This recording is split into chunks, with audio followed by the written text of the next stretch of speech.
নমস্কার, বাংলা বাজারে সবাইকে স্বাগত। আমি অনিকেত চট্টোপাধ্যায়। শুরু করছি আমাদের অনুষ্ঠান মতামত, এবং আজকের মতামতে আলোচনার বিষয় AK-47 পেলেট গান ছাত্র বিক্ষোভ। ছাত্র বিক্ষোভকে দমন করার পেছনের ষড়যন্ত্রটা ফাঁস হয়ে গেছে। আজকে সেই নিয়ে কথাবার্তা। কিন্তু তার আগে বলবো, বাংলা বাজার সাবস্ক্রাইব করুন, লাইক করুন, শেয়ার করুন, কমেন্ট করুন, আর যদি পারেন, যদি সম্ভব হয়, তাহলে একটা ছোট্ট টাকার বিনিময়ে আমাদের সদস্য হন। সদস্য হলে আমাদের কিছুটা সুবিধা হবে।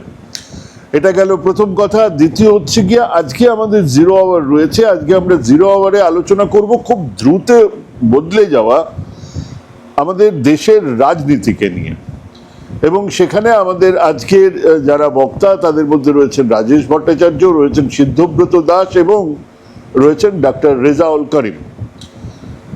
শুরু করছি আমাদের অনুষ্ঠান মতামত।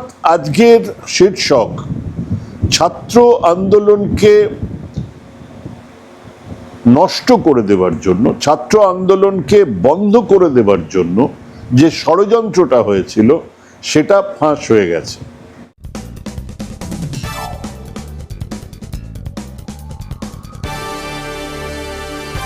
ছাত্র যুব রাজনৈতিক বিক্ষোভে বহুবার গেছি।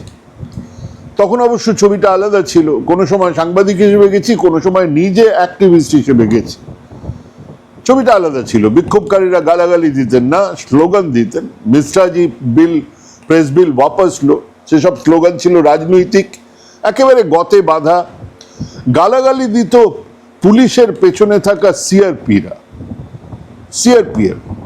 প্রথমে পুলিশ গাড়িটা আটকানোর চেষ্টা করতো, তারপর হঠাৎ সরে যেত। সিআরপিএফরা ছুটে আসতো রেড়ে করে, মুখে অশ্রাব্য গালি আর লাঠির মার। আরো বেশি ভিড় হলে টিয়ার গ্যাস। আমরা অবশ্য জলে ভেজানো তোয়ালে নিয়ে সেই টিয়ার গ্যাসের মোকাবিলা করতে শিখে গেছি। তখন জল কামান ছিল না। সেসব বিক্ষোভ অভিযানের পরে থানা বা জেলে ঢুকে বুঝেছি মারের না একটা প্যাটার্ন ছিল। বেশিরভাগ 99% লাঠির ঘা পড়েছে পাছুতে আর পিঠে। মাথা পেটেছে কিছু বিক্ষোভকারী, কিন্তু সেটা ওই 1%। কিন্তু এখন দিন পাল্টেছে। সরকারে থাকা দল, বর্তমান দল, শাসক দল সামান্যতম বিরোধিতাকে সহ্য করতে রাজি নয়, এবং এটা 2014 থেকে একেবারে পরিষ্কার। দেশ, প্রধানমন্ত্রী, সরকার আর শাসক দলকে মিলিয়ে মিশিয়ে একটা ঝাঁঝালো ককটেল তৈরি হয়েছে, আর তাকেই দেশপ্রেম বলে চালানোর চেষ্টা করছে। সরকার বিরোধিতা মানেই হচ্ছে দেশের বিরোধিতা, মানে দেশদ্রোহিতা। কে বলেছেন, কে ছড়াচ্ছেন এই থিওরি? প্রধানমন্ত্রী নিজে একবার নয়, বহুবার সংসদে বসেই তিনি বিরোধী দলকে দেশদ্রোহী হিসেবে দাগিয়ে দিয়েছেন। গণতন্ত্র মানে সংখ্যাগরিষ্ঠতাবাদ নয়। গণতন্ত্র মানে সংসদে শাসক আর বিরোধীদের আলোচনা সমালোচনাতে চলতে থাকা এক সরকার, এক ব্যবস্থা। সেখানে সামান্যতম সম্পর্ক ছাড়াই এমন কিছু ন্যারেটিভ সেট করা হচ্ছে যা সরকারে থাকা শাসক দলের একেবারে নিচু সারির কর্মী সমর্থকদের কাছেও পৌঁছে যাচ্ছে। নরেন্দ্র মোদীর বিরোধিতা করা মানে দেশের বিরোধিতা করা, দেশদ্রোহিতা। মেইন স্ট্রিম মিডিয়ার অ্যাঙ্কার চিৎকার করে বলছেন, ওই যে মিছিলে যারা আসছেন তারা আজাদি চাইছেন। ওরাই সেই টুকরে টুকরে গ্যাং, আর দলের রাজ্য সভাপতি তাদের ঠেঙিয়ে বৃন্দাবন দেখানোর কথা বলছেন। আচ্ছা, একটা ভিডিও ফুটেজ দেখাতে পারবেন যেখানে এই জেনজি আন্দোলনে ছাত্রছাত্রী বিক্ষোভকারীরা ভারত তেরে টুকরে হোঙ্গে ইনশাআল্লাহ ইনশাআল্লাহ বলেছেন, বা বলছেন কাশ্মীর মাঙ্গে আজাদি? একটা কেউ কানে শুনেছেন? এই যে হুজুরের প্রসাদধন্য মিডিয়া, ডিমের কুসুম বা কুসুম কুমারী, কেউ একজন এর একটাও প্রমাণ দিতে পারবেন? হ্যাঁ, তারা আজাদির কথা বলছেন, বই কি বলছেন তো, পুঁজিবাদ সে আজাদি, মনুবাদ সে আজাদি, ভুকমারি সে আজাদি চাই, বই কি? কে বলবেন ক্ষুধা থেকে স্বাধীনতা চাই না? কোন বোকা বলবেন? কিন্তু দেখুন, এনারা চিৎকার করছে রাস্তায় এইসব জেহাদিদের পেটানো হোক।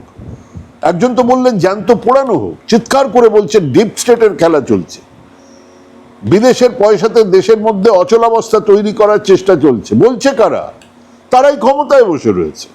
গত 12 বছর ধরে এই অপদার্থরা ক্ষমতায় বসে রয়েছে, যারা নাকি থম মেরে বসে বসে দেখছেন যে বিদেশের পয়সা ঢুকছে, আর সেটা নিয়ে আরশোলার দল গোলমাল পাকাচ্ছে।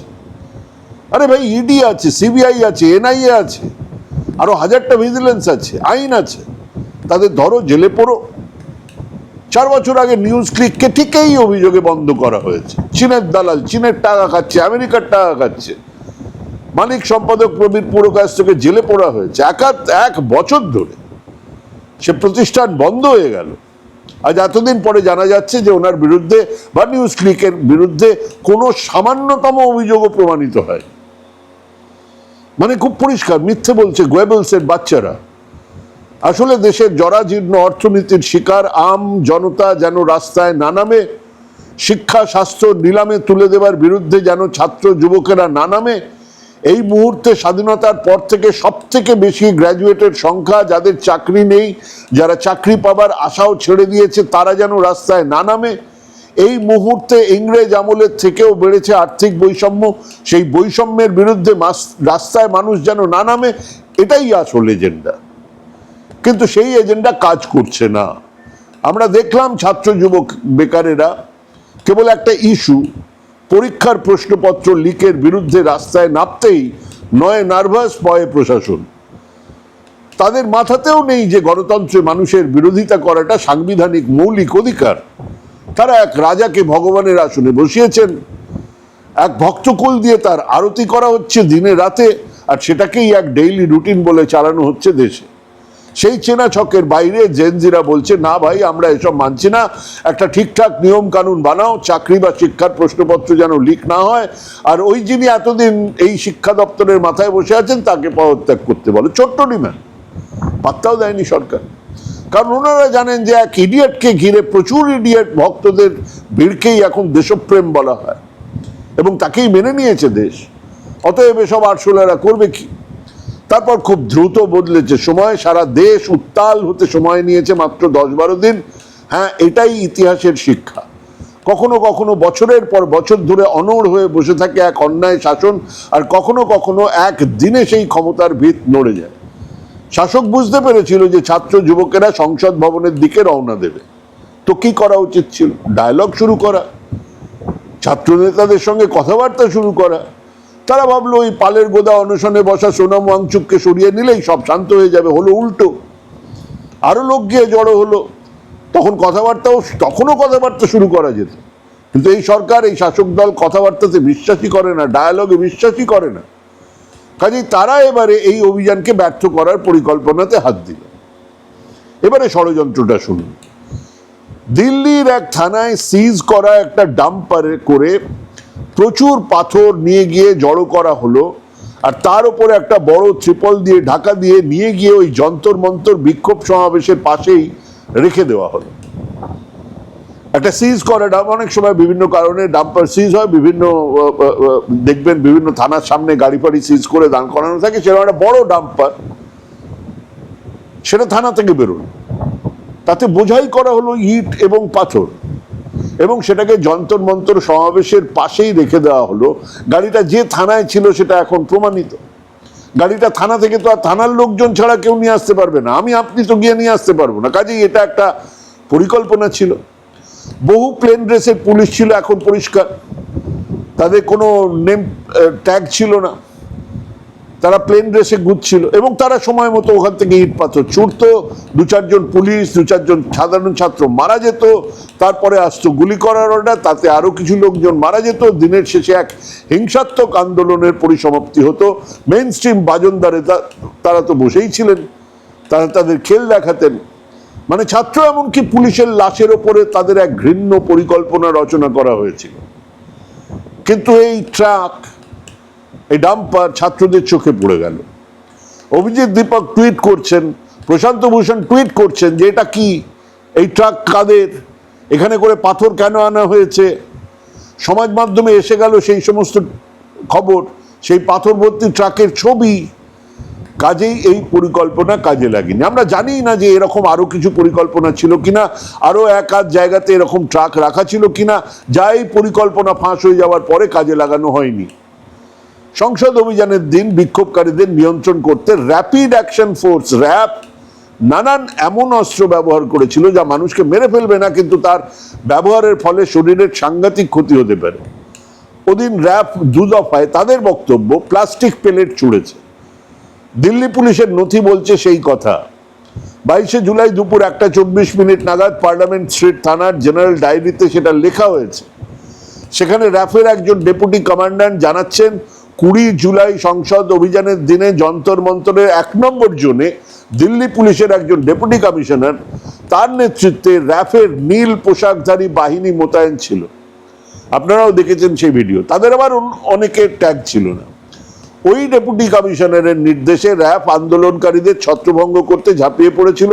সেখান থেকে জানা যাচ্ছে যে ওই ডিসিপির নির্দেশেই র্যাফ আন্দোলন যারা করছে সেরকম ছাত্র যুবকদের দিকে লক্ষ্য করে 55টা নন ইলেকট্রিক্যাল সেল, 15টা ইলেকট্রিক্যাল সেল, 5টা টিয়ার স্মোক গ্রেনেড তারা ছুঁড়েছেন।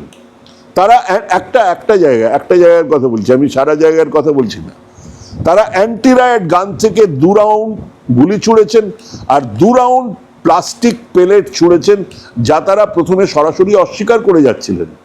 রাহুল গান্ধী প্রেসের সামনে সেই ছাত্র যুবকদের এনে হাজির করা হলো, দেখা গেল তাদের সারা দেহে পেলে, তারা তারপরে স্বীকার করছে। কিন্তু তাদের দাবি তারা প্লাস্টিক প্লেট, ধাতব প্লেট মতন নয়, একটা প্লাস্টিক প্লেটে নাকি কার্তুজে নাকি 4টে করে প্লাস্টিকের টুকরো থাকে এবং সেগুলো শরীর ভেদ করে প্রবেশ করে না।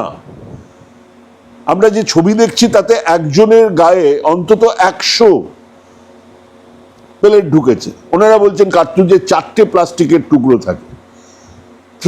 কত রাউন্ড কার্তুজ ছোড়া হয়েছিল একজনকেই লক্ষ্য করে? মিথ্যে কথা বলছেন। এগুলো নাকি তুলনামূলকভাবে কম ক্ষতিকর, যদিও ওই পেলেট গানে গুরুতর আহত হয়েছেন একাধিক আন্দোলনকারী। তাদের মধ্যে এখনো 5 জনের তথ্য পাওয়া গেছে, তারা প্রত্যেকেই প্লাস্টিক নয়, একেবারে পরিষ্কার সীসাযুক্ত পেলেট গানের টুকরোয় গুরুতর আহত হয়ে চিকিৎসাধীন রয়েছে, এটাই মেডিকেল রিপোর্ট। এমনকি তাদের শরীরে গুরুতর ক্ষতচিহ্ন রয়েছে। একজনের চোখ সম্ভবত নষ্টই হয়ে গেছে, যা বিভিন্ন সংবাদ মাধ্যমে ইতিমধ্যে প্রকাশিত হয়েছে। পুলিশের আধিকারিকরা প্লাস্টিক প্লেট ব্যবহারের দাবি করছেন, কিন্তু বাস্তবে ঠিক তার উল্টোটা হয়েছে। এবারে প্রশ্ন হলো, এই পুলিশরা কার নির্দেশে প্লেট গান চালালো? রাস্তায় কি উগ্রপন্থীদের ভিড় ছিল নাকি সেখানে মোতায়েন পুলিশদের সেটাই বোঝানো হয়েছিল? প্লেট গান কার নির্দেশে চললো? বিহারে তো আরো এক কাটিও পড়ে, সেখানে ভিডিওতেই দেখা যাচ্ছে AK-47 থেকে গুলি ছোড়া হচ্ছে। মানে এক অপরিণত অদক্ষ পুলিশ বাহিনী কোন রকম প্রস্তুতি ছাড়া, পরিকল্পনা ছাড়া কেবল অস্ত্র দিয়ে ছাত্র যুবকদের আন্দোলনকে স্তব্ধ করার কাজে নেমেছে। হ্যাঁ, এখানেই প্রশ্ন, মাথায় বসে আছেন তো হোম মিনিস্টার, তাকে তো জবাব দিতে হবে। আসলে আপনি যদি সারা বছরে যে কোনো বিরোধিতাকে এক নন বায়োলজিক্যাল স্বয়ম্ভু ভগবানের বিরোধিতা, দেশদ্রোহিতা বলে চালান, তাহলে দেশের এক বিরাট সংখ্যার অন্ধভক্তদের সেটাই হয়ে উঠবে একমাত্র বিরোধিতার পদ্ধতি। বলি মারো শালুকো, ওই যে আরশোলাদের যেখানে পারবে পায়ের তলায় পিষে মারো। একজন বিজেপি এমপি বলেছেন রাহুল গান্ধীর বংশ ধ্বংস করে দেবে। কেউ বলছেন এরা চীনের দালাল, কেউ বলছেন আমেরিকার টাকা খেয়ে সব করছে। মুদ্রা কথা হলো, এক সুস্থ চলমান গণতন্ত্র মানুষ প্রতিবাদ করবে, বিক্ষোভ দেখাবে, মন্ত্রীদের ক্ষমতায় বসে থাকা মানুষজনদের পদত্যাগ চাইবে, পলিসি রোল ব্যাক চাইবে, নতুন পলিসি চাইবে। সেসব বিশ্বাসই করে না এই RSS বিজেপি। আপনি বলবেন যে কই মোহন ভাগবত তো বলেছেন ছাত্রদের সঙ্গে কথা বলতে হবে, আলাপ আলোচনার পথে চলতে হবে। হ্যাঁ বলেছেন, কবে বলেছেন? তারিখটা দেখুন, 25 তারিখ। তিনি এই কথাগুলো বলেছেন 25 তারিখে। মিডিয়া এমন ভাবে বিষয়টা রাখছে যাতে মনে হয় সারসং চালক এই কথা আন্দোলনের শুরুতেই বলেছেন। না, যদি বলে থাকতেন তাহলে তো এতদিন ব্যাপারটা গড়ানোর কথা নয়। গড়ালো। জঘন্য চক্রান্ত হলো এক সাধারণ বিক্ষোভ সমাবেশকে সহিংস করে তোলার জন্য। ছাত্র যুবকদের ওপরে লাঠি, পেলেট গান, টিয়ার গ্যাস চালানো হলো, যার জবাবদিহি সরকারকে করতে হবে। তবে যা হয়েছে সেটা ট্রেলার ছিল। এখন থেকে দিন গুনুন। ভারত তার সংবিধানকে ফিরে পেতে চায়, রিক্লেইম দ্য কনস্টিটিউশন। ভারত তার গণতন্ত্রকে ফিরে পেতে চায়, তার প্রজাতন্ত্রকে, তার রিপাবলিককে ফিরে পেতে চায়। যে গণতন্ত্রে, যে প্রজাতন্ত্রে দুর্নীতিগ্রস্তদের যেমন কোনো ঠাঁই নেই, তেমনি অগণতান্ত্রিক সাম্প্রদায়িক শক্তিরও জায়গা থাকার কথা নয়, জায়গা থাকবে না। ভারত সেই লক্ষ্যে অবিচল। ছাত্র যুবকদের আন্দোলন সেই কথাই বলে গেল। ভাবুন, ভাবুন, ভাবতে থাকুন, ভাবা প্র্যাকটিস করুন। ভালো থাকবেন, সুস্থ থাকবেন। আজকে এখানে শেষ করছি। নমস্কার।